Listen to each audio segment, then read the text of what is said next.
All right, we're back for part two. No introductions needed. Let's just get right back into it. Okay, yeah. so, Genthru. What do we say about Genthru? What's your immediate feeling when I mention Genthru? I think he gets too much shit. Yeah, True. I do agree. Yeah, I feel like most people would be like, oh yeah, he's like an F or like a C, but I don't think so. I mean, it I makes think sense because he is squashed right in between the Phantom Troop, who we've already discussed, and the Chimera Ants. That's just an unfair that's an unfair battle. True. Yep. I mean, But I completely understand that. I guess, well, from my perspective, at least, I remember when I was a kid, I was reading, or like a teenager, I was reading the comic and the manga version. Like, I didn't mind, and we didn't have the Chimera Ant arc back then, so it was still how you say. It was like we didn't know what Meruem or all of those would look like, so it was fair game, and like, yeah, like that last battle was like super intense. Yeah, I think that their last battle is actually one of my favorite battles in the entire series. Yeah. It's Something so about tense. just like, yeah, the brutality of it, and like, oh my gosh, it's just so tense, like you said. What made it so good? it was really tactics, I guess. I haven't really thought about it. Yeah, it was. It's and like also I think it's the first time we see Gon getting like roughed up that badly. right. I mean, we see him getting roughed up in the Zoldyck, and before that also kind of in York New, but Greed Island was just next level. I mean, Yeah, he didn't get too badly injured or in Heaven's Arena or York New, but I mean, he did, suffer a good amount of damage from Hanzo in the final phase of the Hunter exam. I mean, having your arm broken, a sword pierced against your forehead, but then again, he was just able to power through it. I mean, when he fought Genthru, he literally got his arm blown off, or like his hand. Yep. Alright? And yet he was still just standing there, as resilient and determined as ever. No, like, real sign of pain. Like, imagine having your arm blown off, right? Yeah. And your first reaction is like, oh my god, my arm. Where the hell is it? It's like, I'm about to beat your ass, alright? Like, I mean... He's determined. He's an enhancer. He's insane. He's gone. Yeah, I think that was like the first like real oh shit moment for me in the series. Like there were lots of really cool moments leading up to Greed Island. Like I remember Gon versus Hisoka in the Heavens Arena was like really amazing. That really blew me away. That's what kind of really hooked me into the series. True.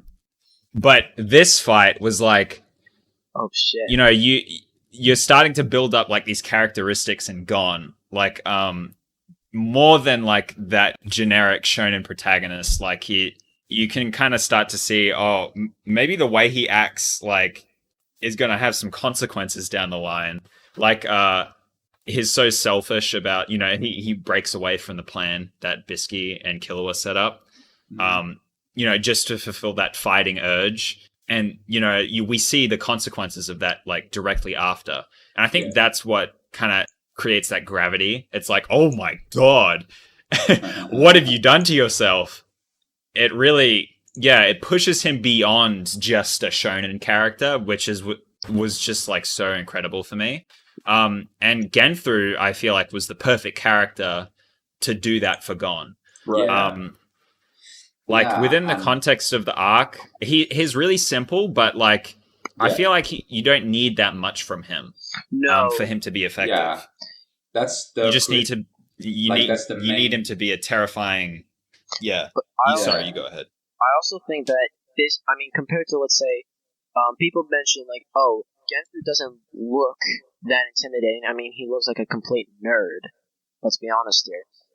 I think it's also he had to stay concealed as the bomber originally. Like nobody knew it was him, but then he made himself known.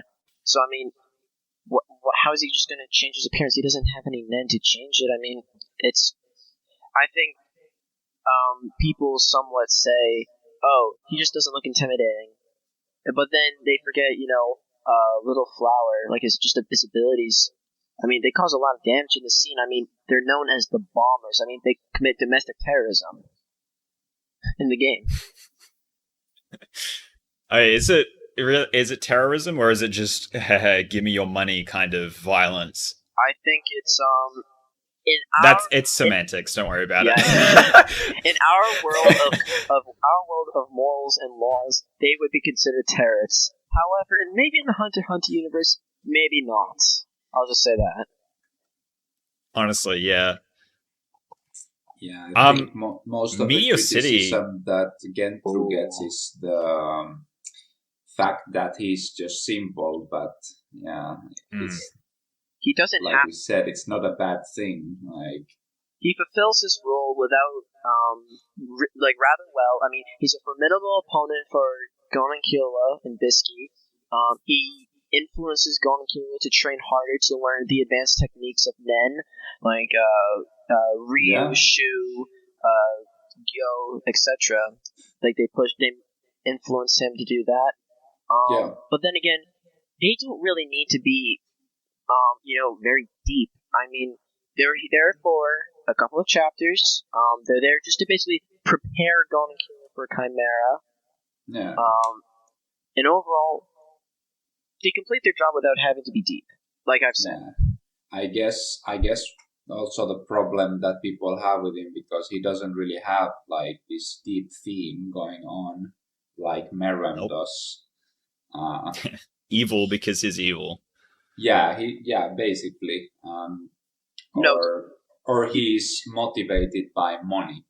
He's motivated by to win the game by any means necessary. Yeah. So I guess he also somewhat enjoys killing. I mean, or something, because he's shown to be quite villainous. Yeah. Yeah. Like even when characters are like wanting to negotiate and be honest with him, he just like kills them anyway. Like that guy with the huge chin. Yeah. That was kind of like that created such like a huge sinking feeling for me. Like, oh my gosh, this guy really is a monster. Like how are our main cast going to stop him kind of feeling, which is very effective. Right. That's what you want in your villain. Yeah. But then he just got jajunked into his stomach. Yeah. I honestly, I don't know if this is just me, but I feel like he should have died like by that punch, and there shouldn't have been like that whole closing thing where like Gon like heals him and like kind of forgives him or whatever. That was interesting. It's kind of that felt a little off to me. So that sours his score just a little bit, just because of the way he was utilized in that part of the story. Would you say that's Genthru's fault? Go ahead. I mean, that was Gon's idea. It's the writer's fault. Togashi, we're looking at you. On a meta level, so I'm judging like, okay, how is this character used in the story? Okay, fair. So on that level, it sours the score a little. But overall, like, yeah, simple and really effective. Anything else to say about him, or should we jump into ranks? I don't really have anything else to say. I thought his ability was cool. We covered most of it, I think. Let's rank him. What are you thinking? Ooh. Difficult one, though. I would say between A and B, honestly. So like a B plus. I feel literally exactly the same, like a B plus. Yeah. I was also thinking a B plus. A minus, B plus. I was going to mention, I also feel like the reason why people are a little bit put off by him is because, well, you mentioned it earlier, like we just got the Phantom Troop. And true. Following the Phantom Troop is very, very difficult. Like you're kind of, as a viewer, you're expecting kind of the same level as the Phantom Troop. And in some ways, Genthru is a step back from that. Like, in scale, for instance, he's not as powerful as them. He's not as charismatic as them. You know, he becomes very simple in comparison to the Phantom Troop. And that's also kind of like another meta story kind of judgment against him. So I think a B plus is a really good spot for him because he's effective, but he's just not. He doesn't have the strength of the other characters, and especially the place in the story that he is. Yeah, it just kind of, So B plus. Yeah, I have to agree with that. So for me, it's a B plus. I agree. All right. Well, jumping from Greed Island and into the Chimera Ant arc, let's introduce one of the first, I guess one of the first villains that pops up in the arc, which is, you immediately think of the Royal Guard and Meruem, but we included Rammet because he's an evil Bugs Bunny and he's just kind of hilarious. So how could we not include him? Wasn't he also the first Chimera Ant to learn Nen? Or am I mistaken? Ooh. Was it? I think it was him. I think it was him, then Colt learned it. I think it was him. Yeah. Him, then Colt, and then Pito awoken with Nen. Pockle. So, yeah, I think he was. So that already... Yeah, nice observation. So, I think, especially through how, he... I just don't like his overall attitude. I think he's kind of a dick. But I think that it's his point. Yeah, it's fine that he's a dick. What is a little off-putting is that you can almost see his dick because he's got this giant G-strap or like this, I don't know what you would call it, but it's like, it's really off-putting, like what he's wearing. Yeah, it's a very, very off-putting character design. I'm not sure how intentional that was, but he's just kind of really disgusting. Like you feel that whenever he's on screen, I think. I'll just say this. When I first saw Muher later in the Succession War arc with Pariston and Jing, I immediately thought, is this Rammet too? I just was like, what the hell is this? But yes, I found... Are you talking about the Zodiac? Yeah, are you talking badly about Muher? Whoa, man. I'm just saying. Alright, I know I'm gonna get canceled for this. Muher? Muher? Muher these Or should I say our man, Muher. Of course. How dare I say such a thing? Anyway, back on track. I think Rammet has a very disturbing character design. I agree with you. But Rammet looks kind of like the mafia announcer guy in the mafia, like. Yeah. Oh now that you bring it up. Oh, now he does. That's true. You remember that weird-looking announcer? I totally remember. Yeah, the underground Fight Club guy. He's got such a weird design.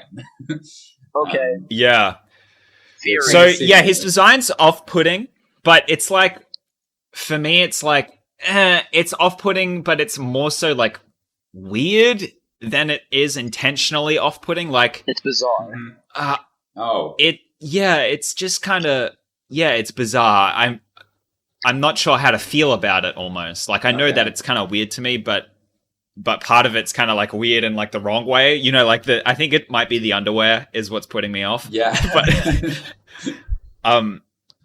so interesting design. How do you guys think he functions in the story? What are your feelings there?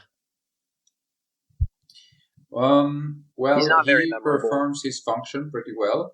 I mean, and he's a pretty mad character, but yeah, beyond that, of course, he's not really that interesting. He's just really mad all the time. He's just gotta prove something. I guess. Right. Didn't he think like he was like the same power levels like the Royal Guard or something like that? Or am I mistaken? Yeah. I don't really remember too much of Ramit, to be honest. He became like delusional once he awoke as Nen because he felt like super powerful, and then he was humbled like instantly, scenes later. Yeah, which was really funny. Pito just like silence. Wait, was that Pito or Merum? Like when Merum was born? No, Pito just existed, and he was like, no, Nani. Silence, mortal. Yeah. Basically. Yeah, basically, and he was kind of like a stepping stone for Killua's development with like the whole needle thing. Oh, true. Yep. He is basically just like a stepping stone as a character. He doesn't have too much depth. He's a very primal, just kind of base level emotional character, which is fine. But I think there are better examples of that throughout the series. I'm not sure what else to say about him. Other than same, honestly. He's just like super average to me. But he's not like a bad. He's not bad. No, he's not like a useless or pointless character. So, I mean, I don't find a lot of characters, like a lot of the actual named characters, to be too useless. I mean, the majority of characters serve some kind of purpose or function. Personally, I like dislike his kind of attitude and his personality. Like, rubs me off the wrong way, you know. Disturbing. Yeah. But it doesn't make him a bad. That's not the reason that makes him a bad character. But it's just like how I feel about him. I mean, yeah, I think I would rate him like a B. Like, yeah, B's super fair. But now I realize I'm ranking him like same as Genthru almost. So I was thinking he definitely feels way different to Genthru, right? True. It does.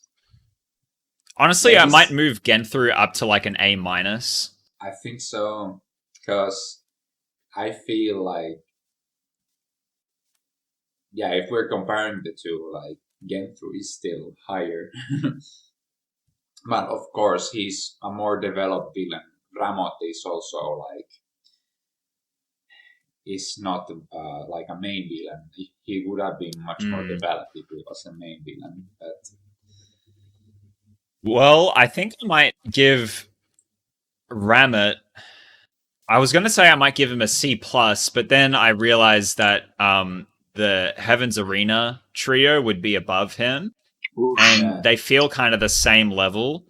So I might move them down to a C+. And maybe keep Ramot at a C+. Like, in terms of like hunter villains, maybe they're a little under average, but they still, they're still just fine in my opinion. Yeah. So maybe a C+. What do you guys think? I think I would put B because he's average. He's doing his job fine. Okay.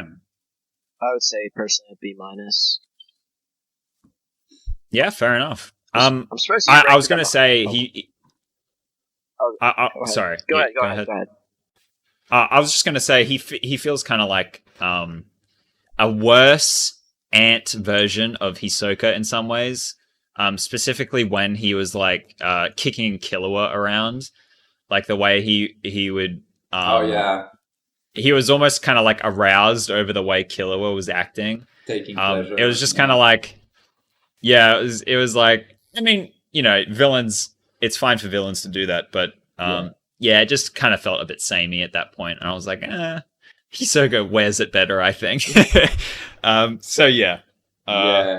There's another character actually in the election war arc, like that kind of rubbed me wrong also. Like one of the bodyguards that had this, I forgot what's the ability again, but he planted like a parasite net in some in users, and he also was like licking his lips, kind of like Hisoka style.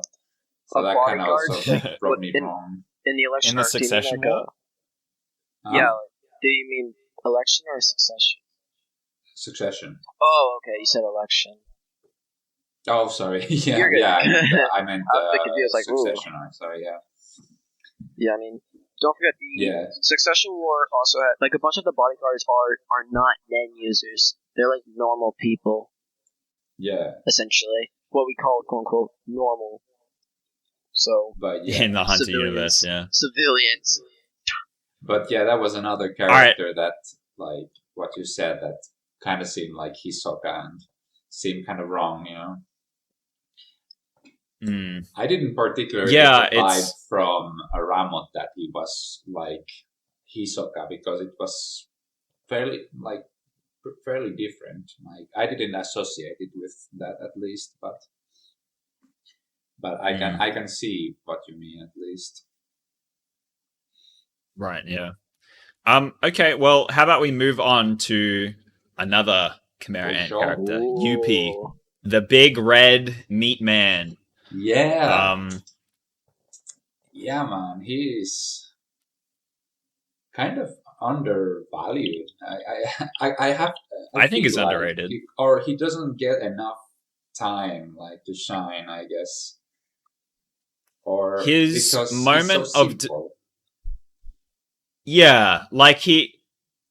kind of functions the same throughout most of the story. And he has like a great section of the story where he's just like shining because of the change that he goes through. Yeah, like he grows so much in such a small amount of time that it was like really, really interesting to watch. It was like, this character's not just a meathead. And I think that was really enjoyable. It was what the character needed. Yeah.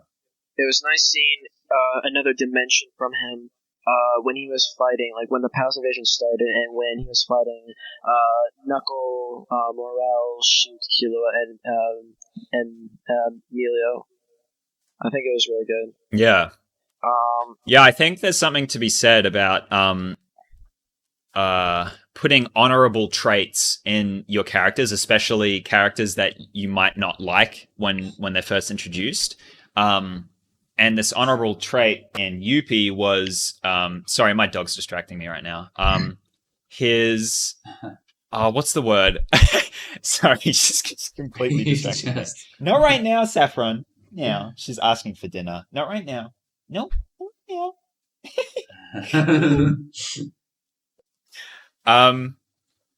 now. He like develops like a sense of is honor the right word? My brain's just completely gone. I don't know why. Yeah, that is.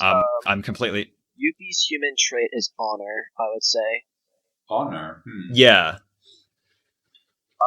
He kind of develops it towards the end of the fight. Like he sees how hard the main characters are fighting, and then he's like, like he comes to respect them, and then he shows that respect by sparing them, which is crazy because it's so far away from what ants are supposed to be that it's like, like he developed that much in what, like 10 minutes of like real time in quotes. Oh my god, now that I think of it, Chimera Ant is so slow. The Palace Invasion is like 20 episodes in the anime, yet that everything just goes by like in 10 minutes. Yeah. Oh yeah, that's so Hunter Hunter can be very weird. Yeah, that's the main criticism the Chimera, the Palace Invasion gets, is that it goes slow. Don't forget the constant narrator. Yeah, narrator. He should be on this tier list. Omega Lol. He's the greatest villain. He should be in the in the villain list indeed. Yeah, Yuppie. I mean, I just loved his fight with Shoot. It was like he was just really simple. He was just like flickering those freaking tentacles around and stuff, and he basically not moving at all. But for Shoot, it was like such a big hurdle because the levels between them were so like apart. Also, let's just take a moment and think about how much aura Yuppie had. I'm pretty sure according to Knuckles' calculations, he had about 600,000, 700,000 aura. Yeah. I mean, Gon had about like 12,000. Yuppie, 20. My apologies. Yuppie had 600 to 700,000. Don't quote me on that. I'm pretty sure. If I get it wrong, someone in the comments is going to be actually has 721,839 aura. Get it right, fucking loser. Yeah. Besides the point. I tried calculating that like in the past, but there's missing like some things. I don't remember exactly what are those things, but I remember something missing. And yeah, I mean, he could have 1 million aura, he could have even more, but I guess he'd be in that range. Like 1 million aura. The point is, he has a shit ton of aura. Yeah, and he's just a royal guard, I guess, has 1 million aura. Yeah, casually.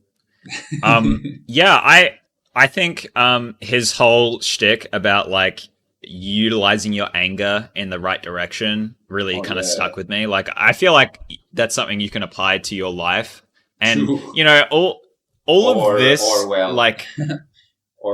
or convert it into something else than anger, but like it's applicable to other emotions too, I guess.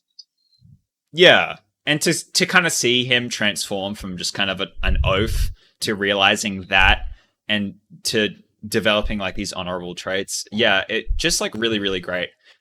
Especially for like the pawns in front of the king, so to speak. Like the guys on the steps before you reach like the final boss of the arc. For that kind of character, you see so often in like other anime.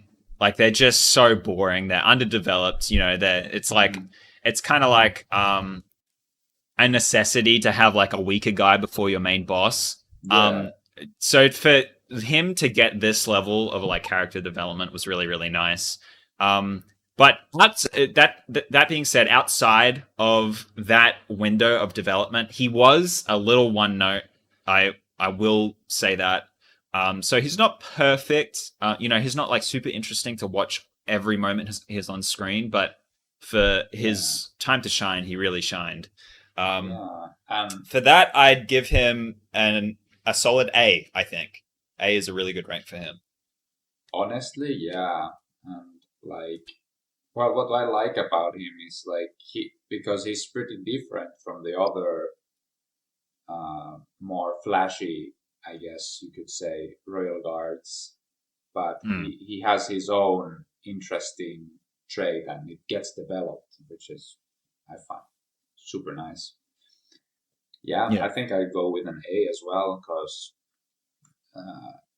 he's just. Even though he's simple, he's still like well developed and interesting. Like he develops like there's a character progression and it's very interesting. And yeah, I will say the way he ends up dying was a little sour, just a little bit, because to see him kind of like develop that honor, and then for him to be kind of snuffed out like that, I guess it kind of plays into the whole the theme of the rose bomb and how just vicious it is. So I guess, you know, there's a lot of elements to this to this criticism.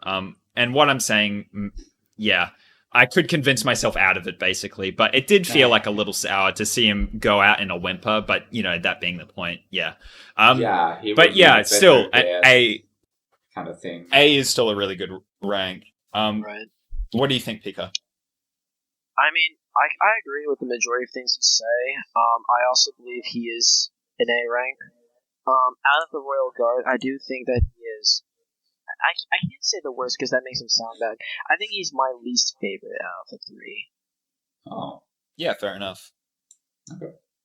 But yeah, still very good character. A bit one-dimensional.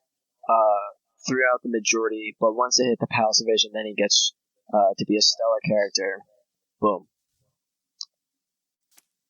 Yeah, I would say more one note. I feel like that's a little different from one dimensional because he has those character dimensions, but his personality kind of persists and he has a lot of the same feeling throughout the series. So I understand that. Fair. Anyway, moving on to the next Royal Guard. Poof. Our flamboyant butterfly best boy. How do you guys feel about Poof? The best Royal Do you love him? Do you hate him? The best Royal Guard. I like him. I think so too. I know many people despise him, but he's a very divisive character, I guess. Like some hate him, some love him. Personally, I like him. He's very quirky or like very weird. And he's just like over attached to the king and over attached is a good word. I would say that Poof's human trait was the hardest to describe, if you know what I mean, because I would say like each Royal Guard develops at least one humanish trait. Like for UP it was honor. Poof, it's a bit weird because there's no like direct selfishness. I mean, I wouldn't say it's selfishness. Selfishness. I think it's absolutely selfishness. I think it's selfishness that comes from one's idea of what something or someone could be. I mean, of course, he dedicates himself to Meruem, obviously, which obviously does not make him selfish. I think it's selfishness comes from an over-exaggeration of an entity, or an idea, like becoming so obsessed to the point where everything must be perfect and follow your standards. Yeah. So, I think it's weird. It's weird to describe.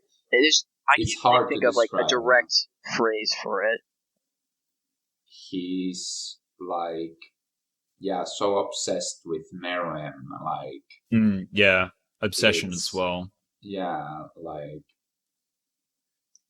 it's everything to him, and he doesn't have anything else, and he just wants to.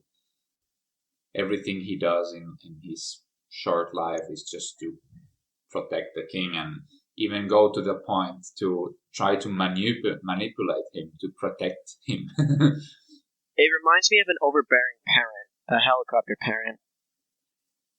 Yeah, I guess. He has an idea of what the king should be, and he's obsessed with that idea. Precisely. There you go. Yeah. And then when the king strays from that, he just can't accept it.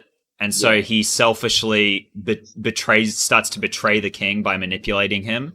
Yeah. And it gets to the point where he's like completely dishonest, like at every turn. Like, the reason why I thought of selfishness as the immediate description is because if he were to be serving his role as an ant, he would be honest in all of these scenarios to give the king the information he needs to carry out what the king wants.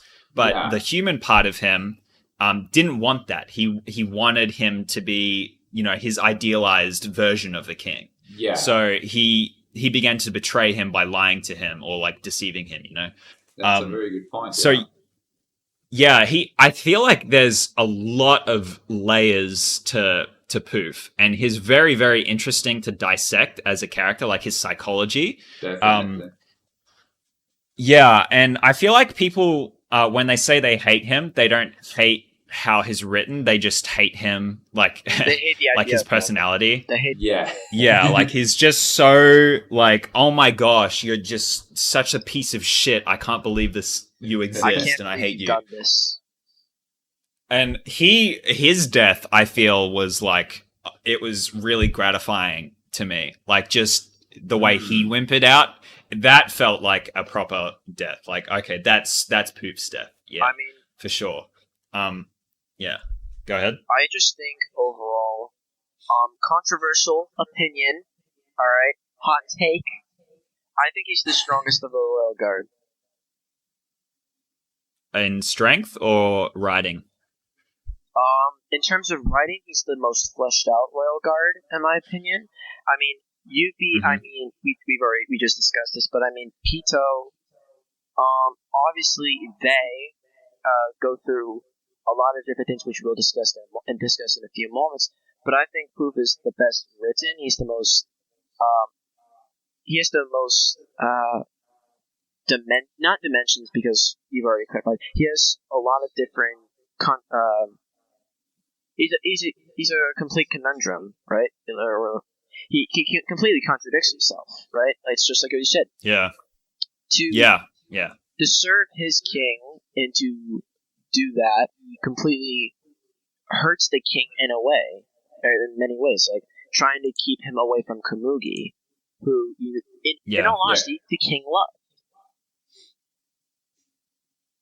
Yeah, but he wasn't serving the king anymore. He was serving the idea of the king. So and himself. Yeah, at that point. I think he might have realized that towards the end, and it was such a beautiful realization to see unfold. Like to see how much he cares on an emotional level, and then to see that he's basically betrayed that throughout his entire existence.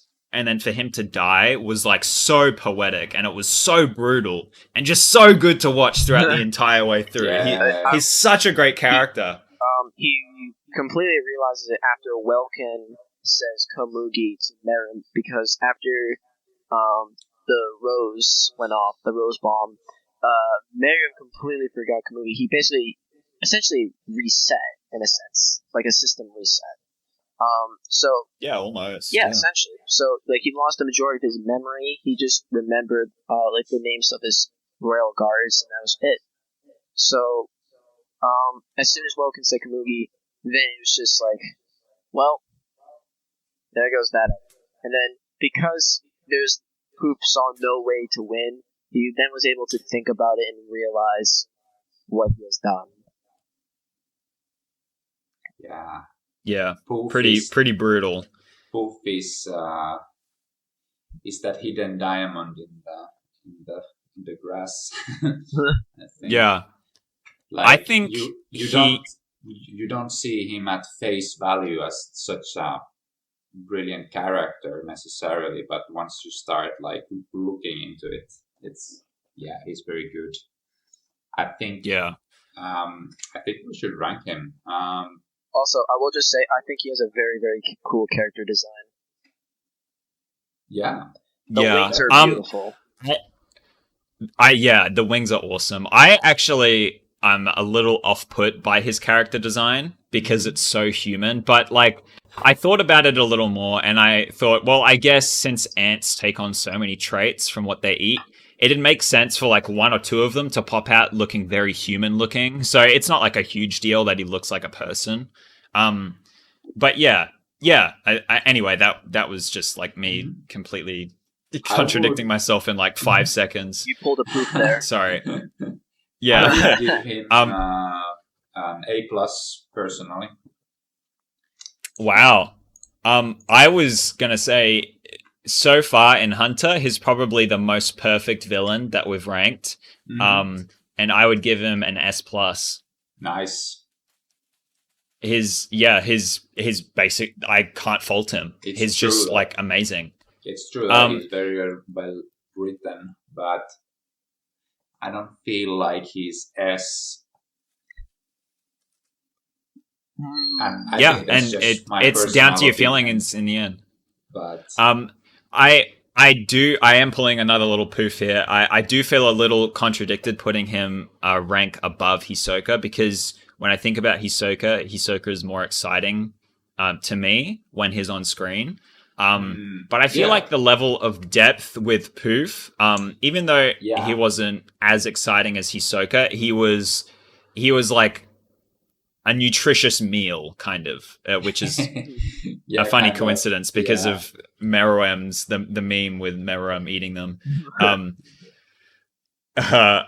But yeah, he's just like perfect. So I can't give him anything below like a perfect score, pretty much. That's Yeah, and these things that we talked here, like, to be honest, the first time I watched the show, I didn't think about these things at all. Like, I guess the first impression I had about Poof is he's funny and weird.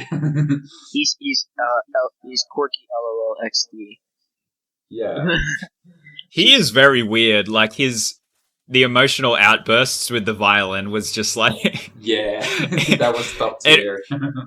I think it was some funny levity, like some weird twisted levity in the story that I feel is underrated also. But yeah. Oh, well, not underrated, but maybe it's just I don't know, on a very meta level. There's so many good, like, nice moments that happen that I guess it kind of gets forgotten. Yeah. Right. All right, what would you rate him, Pika? Well, after all we've discussed and how I said that he was the best of the Royal Guards, I have to put him at S. Okay. He's not, as a character overall, he is not the best character, nor is he like the best antagonist. However, for fulfilling the antagonistic role, he does that perfectly, essentially. So, I mean, as a character, I would rank him an S, but if we're going to talk about only about antagonists or like antagonist viewpoints, I would give him an S+. Okay, interesting. So, yeah, cool. Who do we have next? Pito. Neferpito. Yeah. Who else but Pito? Everybody's favorite waifu. Oh my god. The one that attracts the most amount of simps. Yeah, and a lot of interesting controversy due to translations, but let's not get into that. Let's just focus on the character. Very dangerous territory. Yeah, very dangerous. Okay, well, initial thoughts? Pito is my second favorite Royal Guard. Okay. Granted, there's only 3 of them, but they are regardless my second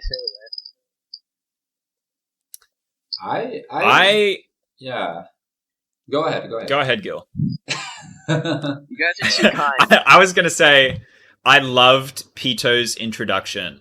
True. We're built. We start the story with Gon, Killua, and Kite building up a relationship. The tension building around their situation and them exploring NGL.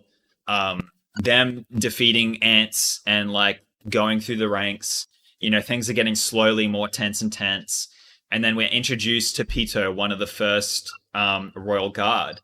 And we don't know how strong the Royal Guard are, but that question is answered instantly when she jumps literally kilometers from the king's or the queen's castle, the nest. Thank you.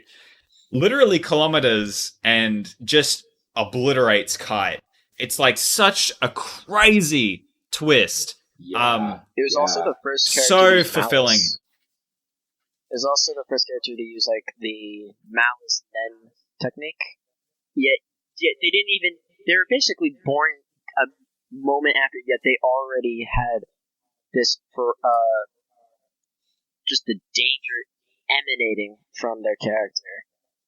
I think that that is animal ferocity. One of those insane ways to introduce a character. To basically say, hey, you know what? You've been relating with Kite for like the past 7 episodes, and how you guys know how Gong knew him back on Great Island. How is we're just gonna have it get fucking sniped across the goddamn map by a cat? True. That is, I can't get over that. It's someone needs to make an old MLG montage of that moment, please. I will like that. No, you don't. Please don't make that. No. Please, please. We need it. Oh my god. But yeah, her perfect introduction, the best introduction of the characters, I feel. You guys are that right. being said, I feel like in terms of like personality, they're probably the weakest in my opinion. Yeah, I agree. Yeah, just not like super interesting. Like I get the waifu effect, you know, she's cute, but you know, but that's like it. Like it's like a cute, strong cat. Nothing wrong with that, of course, but we're not shaming here. Yeah, just not as meaty as the other characters. She's Pito is the skinniest out of the three. Wait, Proof is, never mind. Oh my.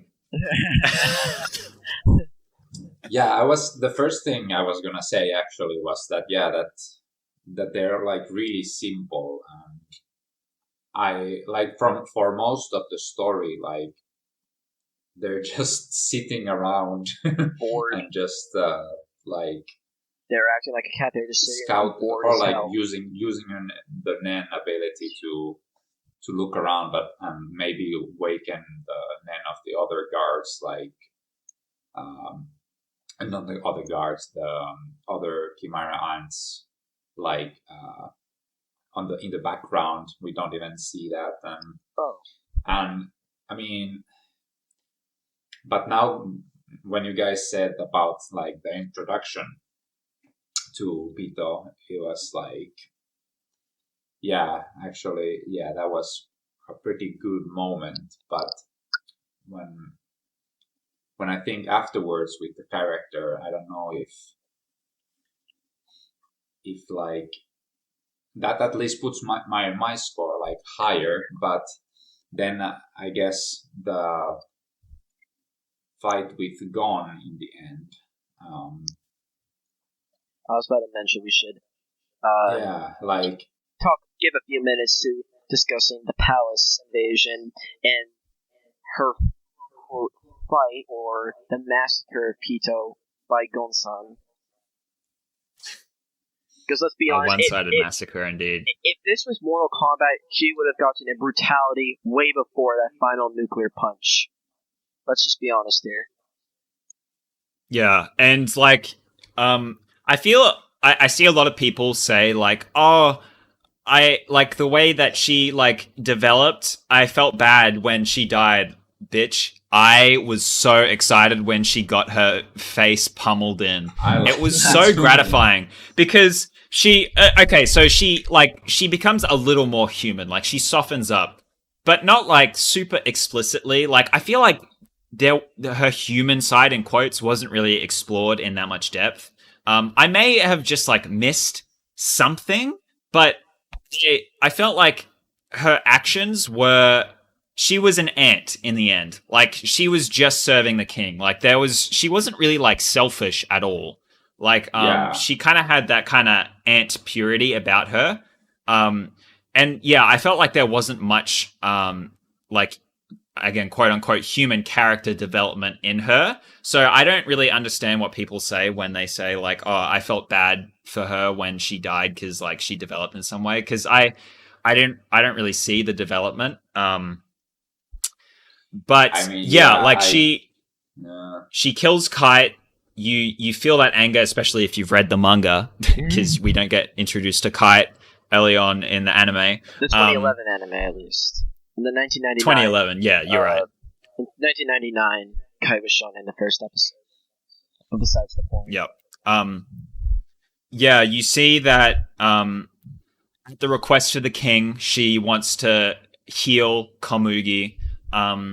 You see like a selflessness in her actions of like sacrificing her own body to convince Gon, but I never really felt that it was like truly like a deep emotional transformation within that character.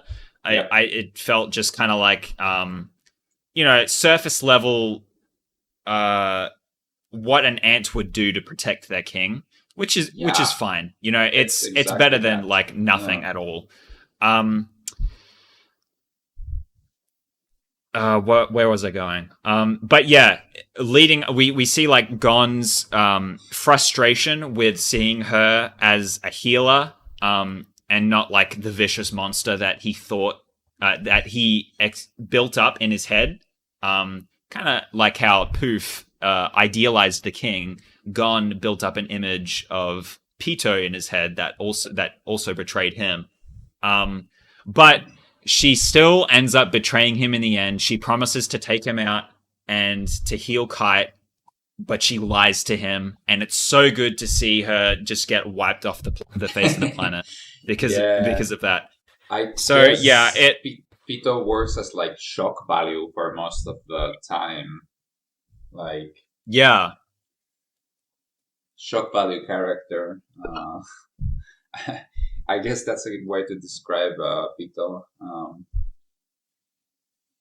I guess the question would they be a better character if they were built up as more human, and then to see Gon kill a more quote-unquote human character, if that would have been more powerful to see, or if it works better as, she's just an ant who kind of betrayed Gon and deserved to die in his eyes.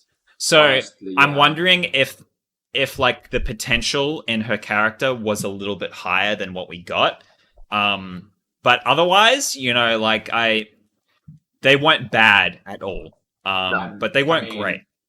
I mean, their interaction with Gon was, I think it was just perfect, really. Like, I don't think they needed really anything more deeper to see like Gon's emotions.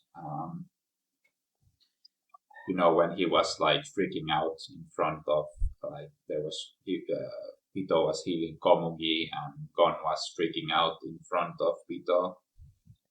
I think that scene like just blew me away. Like, I remember I was like the intense change or feeling that Gon had. I was like so tense, and I'm not sure if changing or making Pito more human would change or like make that scene better.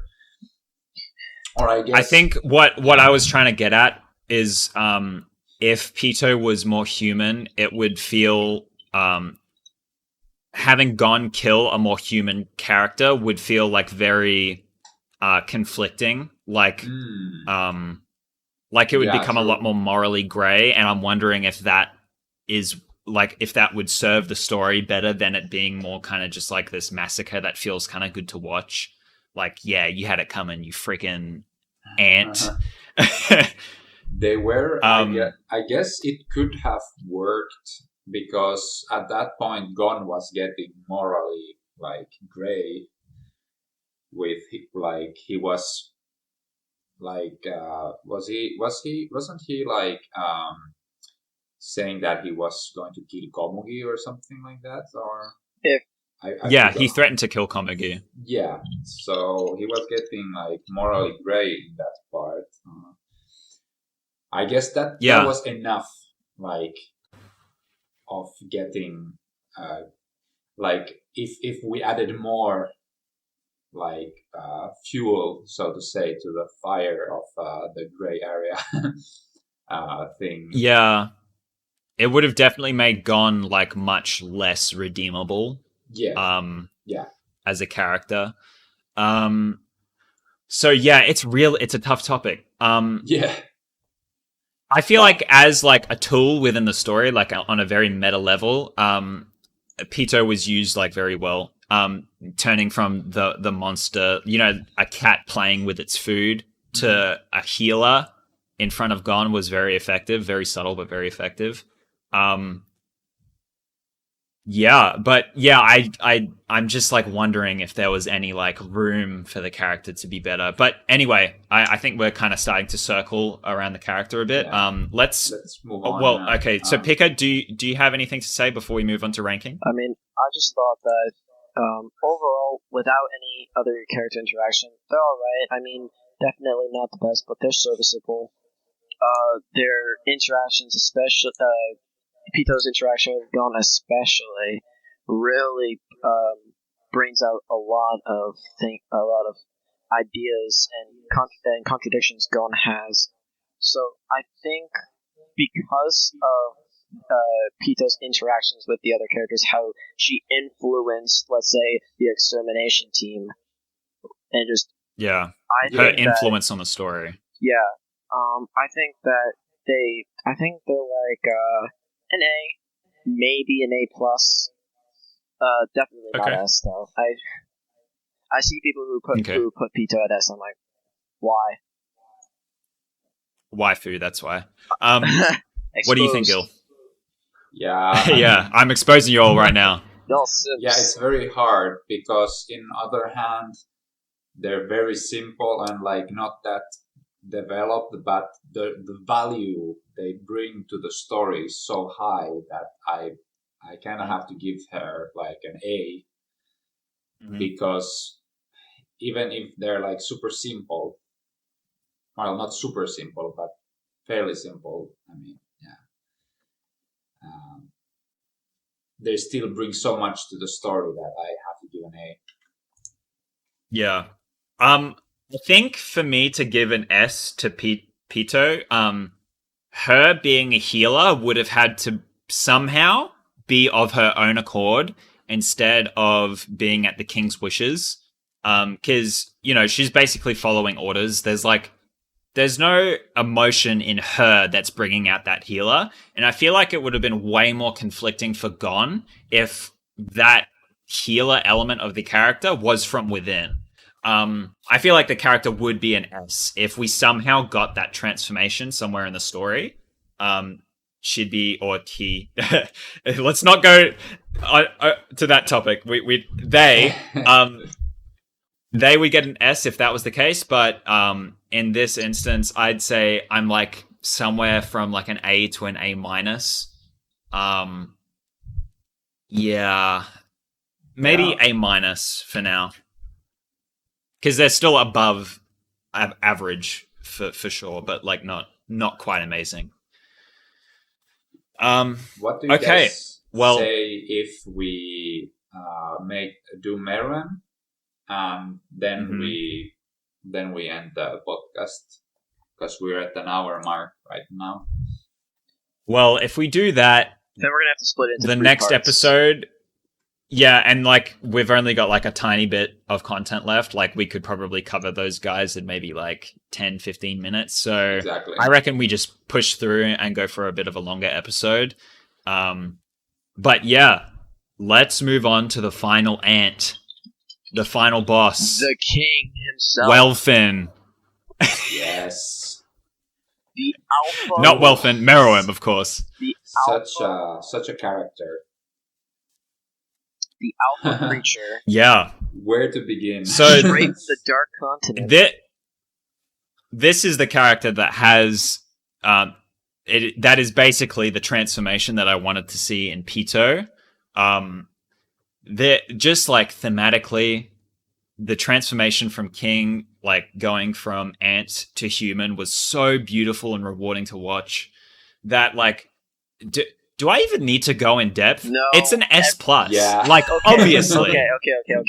Obviously. So are we ranking characters or are we ranking the antagonist viewpoint of a character?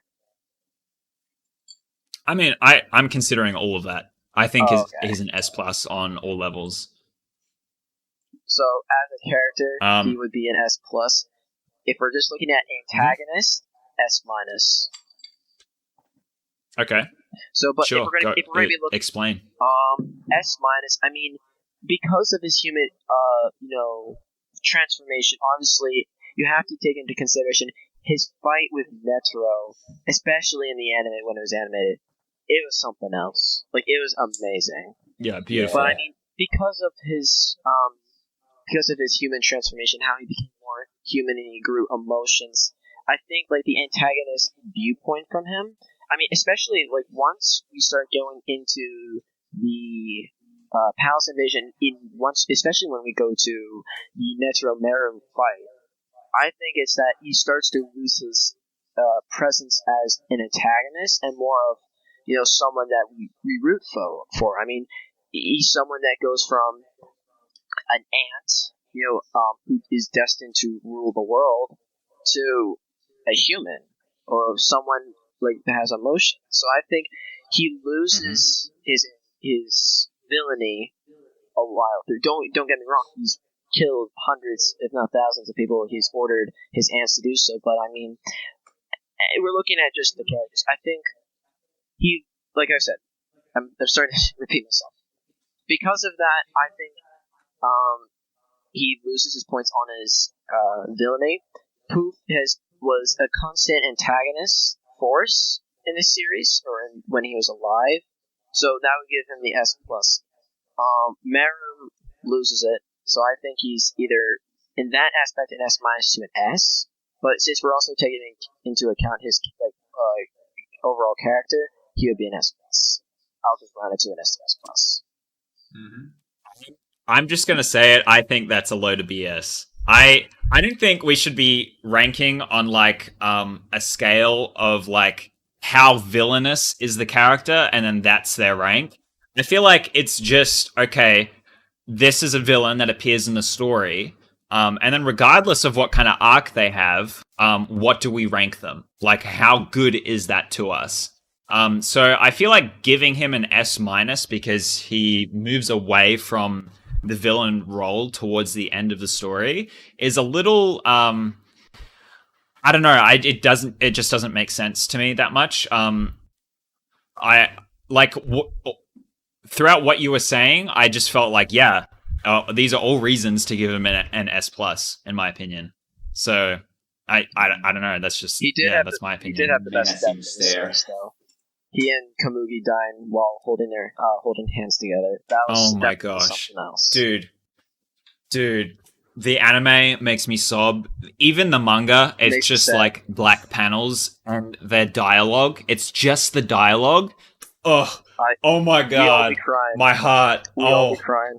Dude, it's amazing. Crying in the club.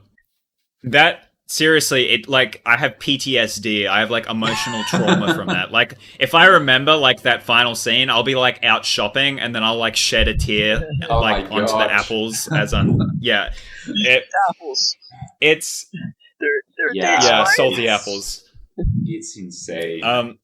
Just absolutely beautiful. I don't think we even need to go that far into depth with this character. I feel like anybody who's seen Hunter will understand. We're all kind of on the same page. Like the arc that he went through was, just so beautiful, so satisfying. Yeah, S plus. Yeah, I mean, S plus for me as well because it's Meruem. it's fucking Meruem. I honestly don't know how Togashi was able to write that character. Yeah, like that. It just felt like kind of divine muse at that point. Just so beautiful. And like it was so funny because the first impression of him was like, what? Like Ninja Turtles Cell Frieza head ass? What is going on with this character? Like I was not expecting to be so emotionally traumatized by his arc. Like I was just like, what is this character? I think the moment I started to be like, okay, maybe he's not going to be such like a boring villain is when he started like playing board games. Like I was like, okay, this is I wasn't expecting this. Yeah, this is a little different. And he becomes obsessed with games and then comedy and it's just like, oh my gosh, this is so out of left field and so perfect. Like I guess beautiful. The Chimera Ants are good in that way that you're not expecting them to be like that deeply emotional or anything like that, and once it hits you, you're like, oh, okay. I guess that's one thing about the Chimera Ants that Yeah. overlooked. I don't know, but yeah. I also just want to add beautiful contrast with Gon's arc. Just like Meruem transforming into like the more human side, and Gon into more I don't know, Ant, I guess. His dark transformation. There's parallels everywhere. Yeah. It's amazing. It's handled so well. Anyway, we're just like parroting the same thing. Oh my gosh, Chimera Ant, so freaking hard. Everybody already knows it. Let's move on. All right. Somebody slightly involved with Chimera Ants, if you've been paying attention to the manga, Pariston, the leader of the Ants, the ex-vice Pariston chairman. Hill, the ex-vice chairman of the Hunter Association. Play on words on a porn star? Question mark? What? Why is his name Pariston Hill? Why is he named after? He's the ultimate troll. Why is he named after Paris Hilton? Interestingly, that might give credence to the theory that his Sheila, if his name is being derived from a female. I'm not going to go down that rabbit hole. But yeah. The troll of Hunter x Hunter, a really, really great character. Very reminiscent of Hisoka, but with a political edge, like the political version of Hisoka. In my opinion, I really like which is kind of honestly genius. Like, yeah, so perfect, so timely as well. With a lot of world events and not being able to trust politicians, them saying one thing and then delivering another. It's he just embodies that so well, and he's also just so fun to watch. He's like Hisoka in that manner. I will just he's that trickster force. You can't predict what he's going to do, and whatever he does do is so entertaining. I will just say the magnificent bastard.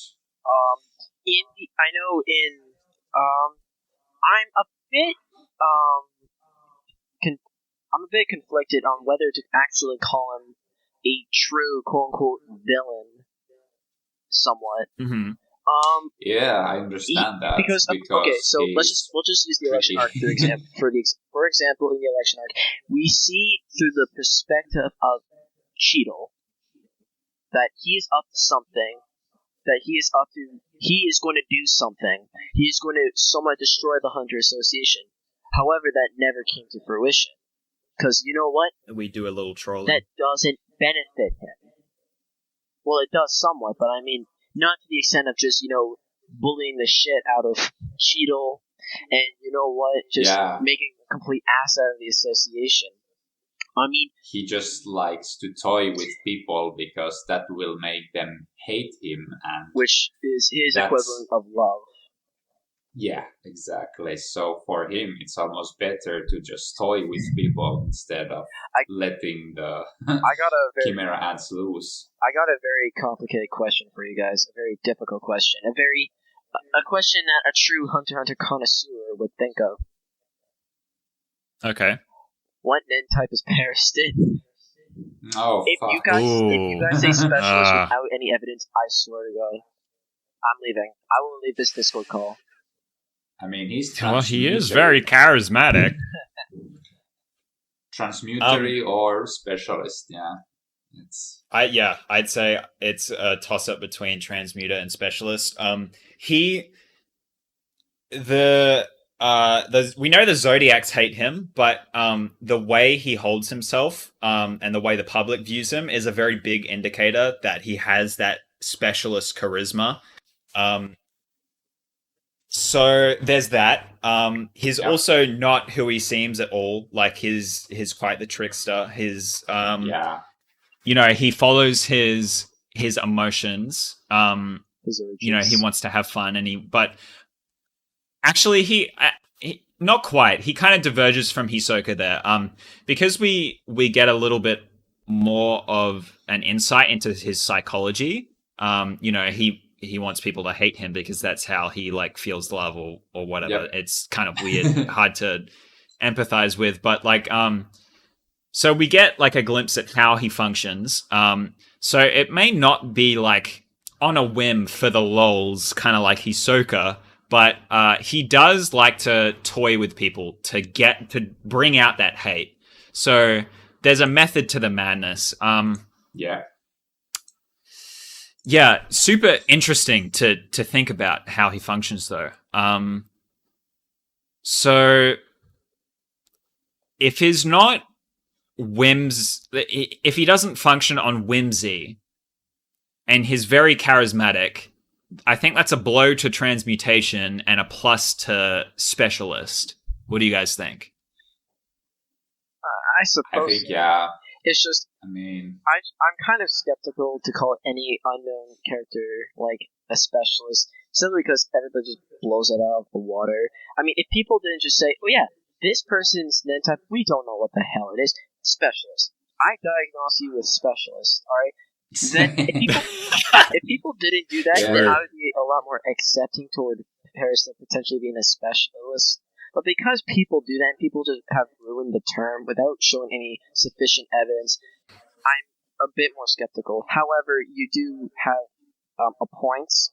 I don't really think it fits a lot of the other Nen categories.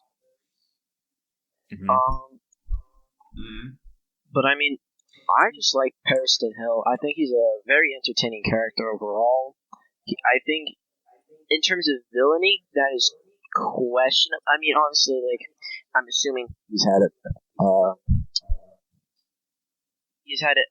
hand in 1800's disappearance over the past year during the hunt when the election took place. 1800's when it's heavily implied that he has a lot of proxy kills. I think he's unquestionably evil. He manipulates people to get them to hate him. That is true. And part of that is killing people, getting people. Yeah, I think that's unquestionably evil. True, right.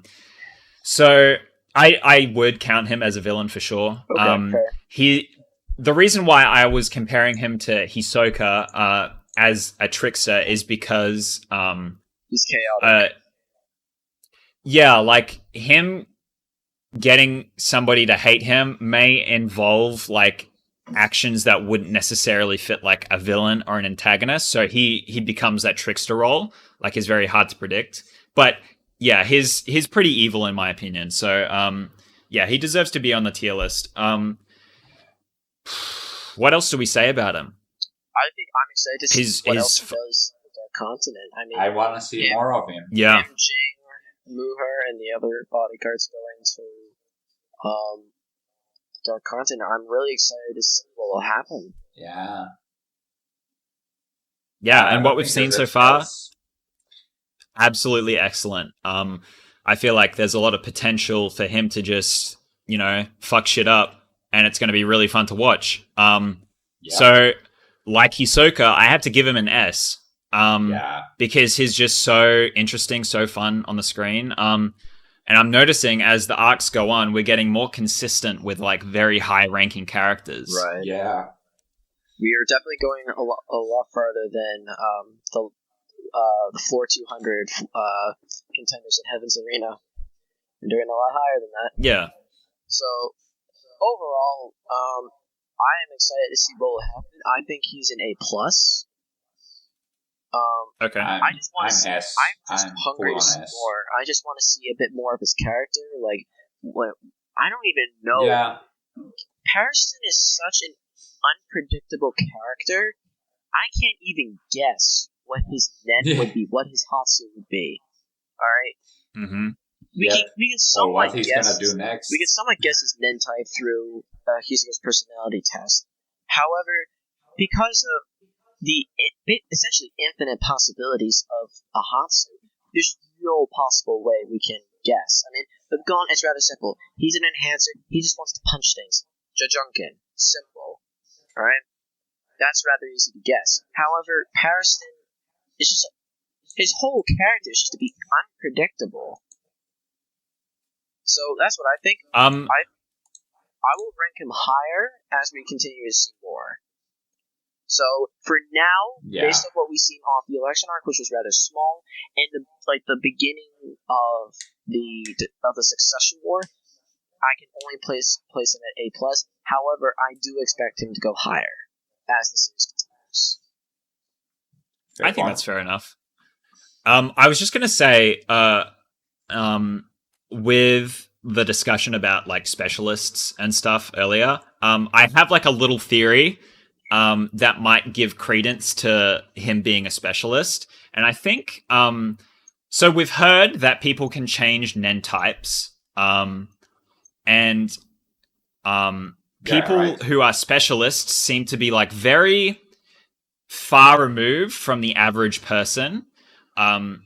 Like their psychology is usually like very unique and distinct. And I have a theory that it's like either hyper distinct brains or brains that have some kind of mental illness are much more likely to be a specialist because of the way they function.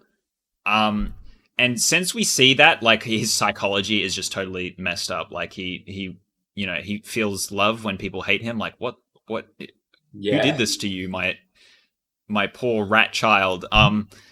So yeah, like I feel like it's just kind of in line with all the other specialists. Like they're like these really weird off characters who have very unique minds. I feel like he fits that mold as well. So there's that as well. Okay, anyway, moving on to the last character in our tier list. Manga exclusive indeed. And gosh, another banger. Tserriednich. Okay, I've got before we start, I have one thing to ask you. Who wants to explain parallel future? Oh god. I've actually been able to figure out how to explain it, yet I'm not very good at articulating it, but I do know how it works. I wouldn't be able to, honestly. It's yeah. I'll do a TED talk about it. No, you won't. We're already like really, really far into this episode. No, Let's just focus on the character. Thing. Like maybe I'll just create like a small thing or whatever. Leave it in the comments, whatever. I don't know. But yeah, Tserriednich. So the fourth prince of we the haven't Khaken seen Empire. much of him.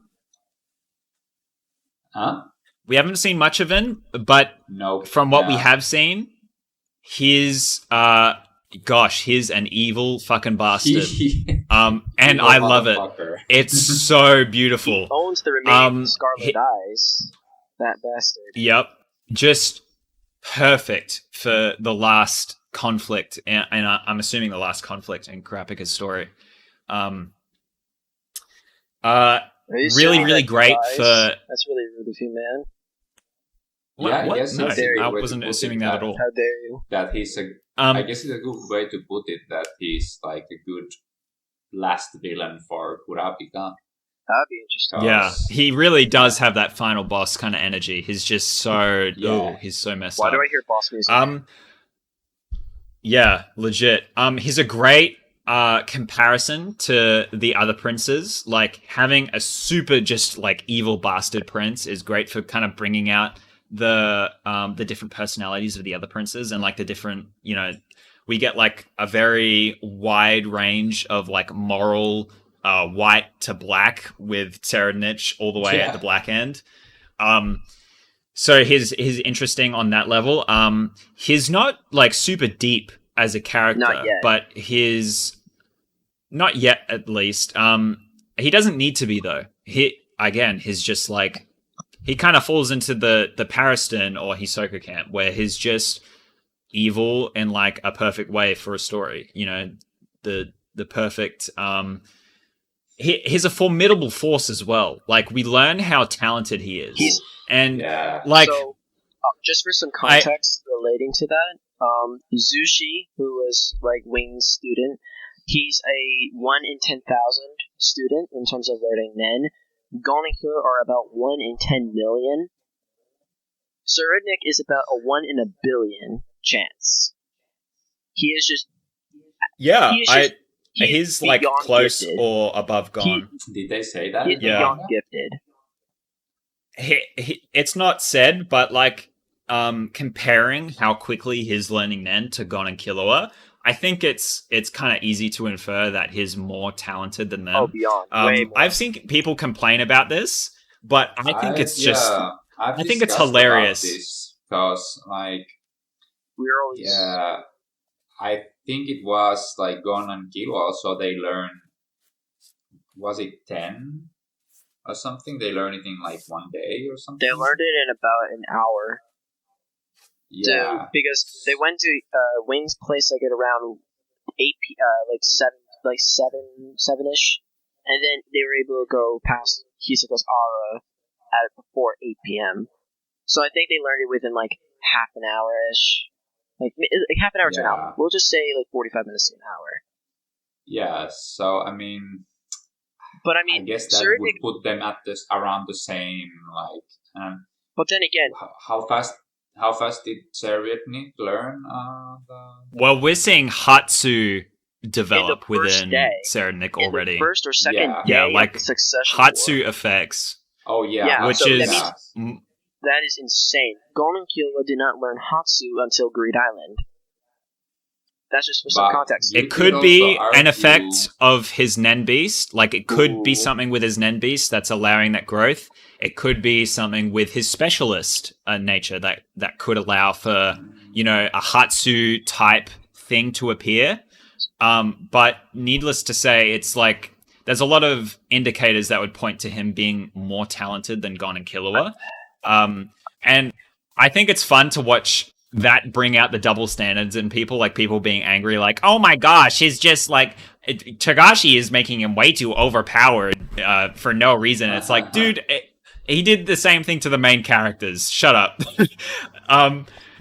So that's really funny. Other than that, like, I don't think there's too much to say about him. He's just really, really great so far, and I'm excited to see more. Really vicious, really scary also. Scary, yeah. Yeah, we can see, like, there's, like, a really, like, a rising sense of, like, tension, like, oh my gosh, this guy... Yeah.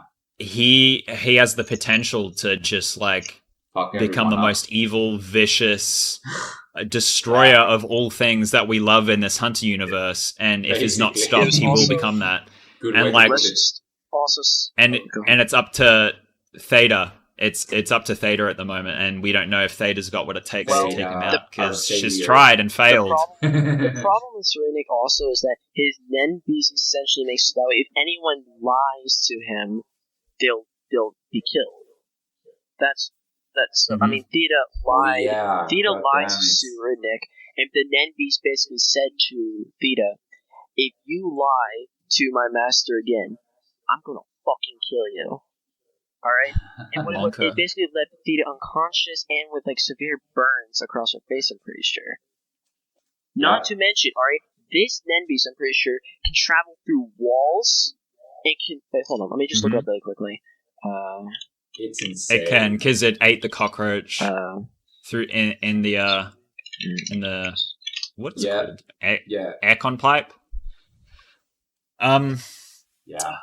What Okay, what else is there to say? Oh, so he also mastered. He also got down to the basics of Gyo in less than a day. Holy shit! Yeah, that's beyond 10, right? Because that's basically focusing 10 in one area. Yeah, so let's see. He learned Gyo? The Guardian Spirit Beast can stretch up its neck up to several meters, phase through walls, detect manipulated creatures or hostile aura within a certain range, and neutralize them. Its main ability is triggered when someone lies to its host. The first time this occurs, the Guardian Spirit Beast scratches them with its barbed tongue. After feeling this condition, Theta attempted to kill Tserriednich. The Guardian Spirit Beast warned Theta that the next time she lies to its host, she will cease to exist as a human.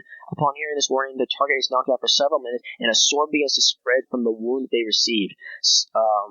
Salko conjectured that the only reason traders would be kept alive until that point is that contravening the warning will result the target to becoming a pawn of the prince. So, thank you, Hunter PA, for giving me this really quickly. That's essentially what it is. So basically, his Nen Beast alone is just broken as shit.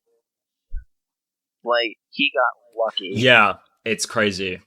What do you guys rank him? I'll come to the ranking in a sec. I just wanted to say something about how he's been utilized in the story so far.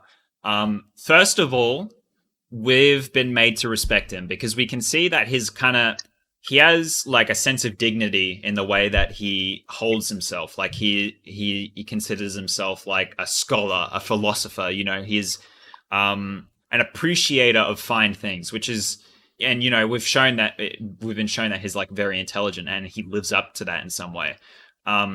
So we're made to respect him. And then we're made to fear him based on like his horrible, horrible actions and like the same scene. Which is also like really, really great. First of all, great introduction. Respect and fear is really important for having a villain that, you know, you genuinely fear. And then that on top of his rapid growth with Nen turns him in from like a respect, fear kind of dynamic to like this, oh my gosh, he's an unstoppable force and he could really threaten Kurapika at this rate. And all that from just like basically just his introduction. I think it's fantastic writing that Togashi's been able to establish all of that so quickly.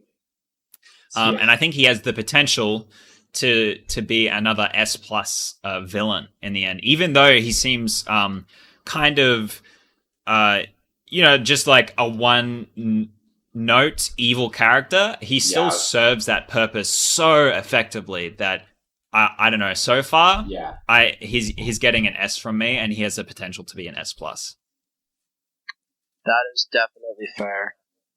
I just have to put him at S- because we've only seen him for about way less than an arc, and I think that there's a lot to grow. So just like Pariston, this is not my final ranking. We just need to see more. All right, so don't take this as a final forever grade. We just need to see more from him, and then I'll be able to effectively grade him. I need to see the end of the arc, and then I'll be able to give him a full review, a full grade. Yeah. However, from what I've seen, that's gonna have a large.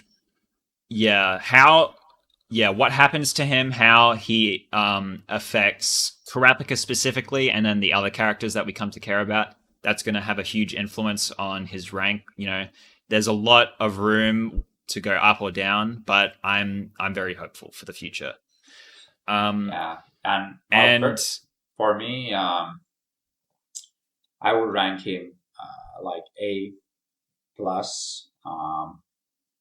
Okay. Because, well, at least like personally, I don't hit that well with him yet.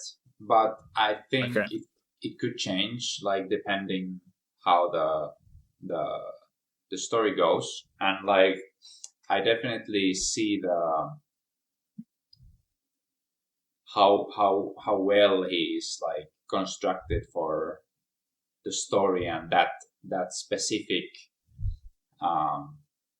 this specific situation in the boat and everything. He has a lot of potential to be like S tier for me, but so far I think it's A+ for me at least. Okay, interesting. Well, that concludes the villain tier list. As of now, I suppose we might need to do an updated one in the years to come, and stress on years because it's going to be a while, guys. Don't hold your breath.